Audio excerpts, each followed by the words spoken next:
بسم الله الرحمن الرحيم waxaan rabaa halkan in aan ku duubo shirib ugu talagalay kambaniga la yiraahdo Tainis in aan macnaha aan ku dhiirigeliyo marka hore waxaan halkan ka salaamayaa madaxda iyo maamulka oo shirkadda Tainis iyo albeenadeyda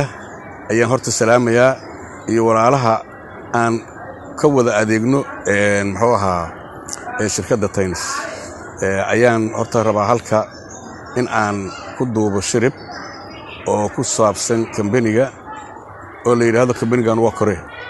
waa kore kambanigan waa kore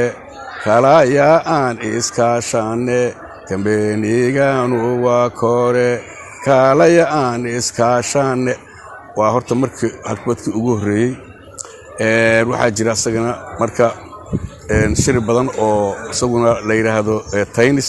10,000 oo qof ka taajirtay tubtan u qaad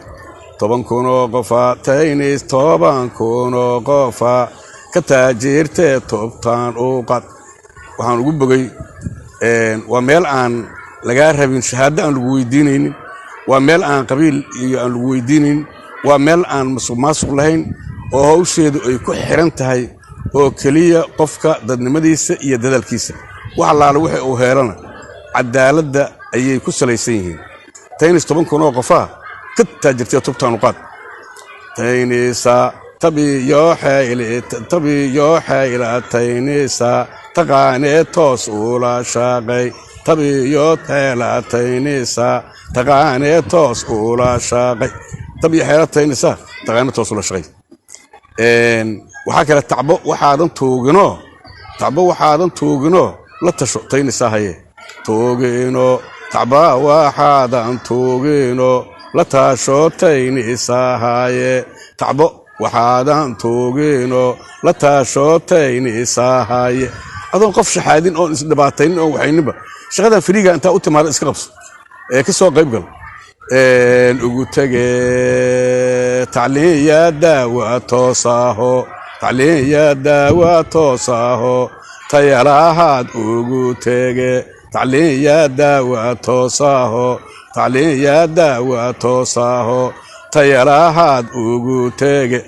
waxay laga helaa oo ay bixisaa daawo heerbala oo aad u fiican oo aan wax reaction aan lahayn ayaad yani ilaaba ugu tagaysaa iyo taqaadiir iyo qalab caafimaad oo yani ilaaba idin kale casri ah marka taasna waxaan markaas ula jeedaa in qofku yani qof walba muxuu ay markii ay aragto ay horta aqri kartaa marka tacliin daawo toosaho tayalahaad ugu tagay daawo tayalana waa taala wa billahi tawfiiq assalaamu alaykum wa rahmatullahi wa barakatuh aad baad u mahadsantiin albeenadeydana waa salaamaya wa billahi tawfiiq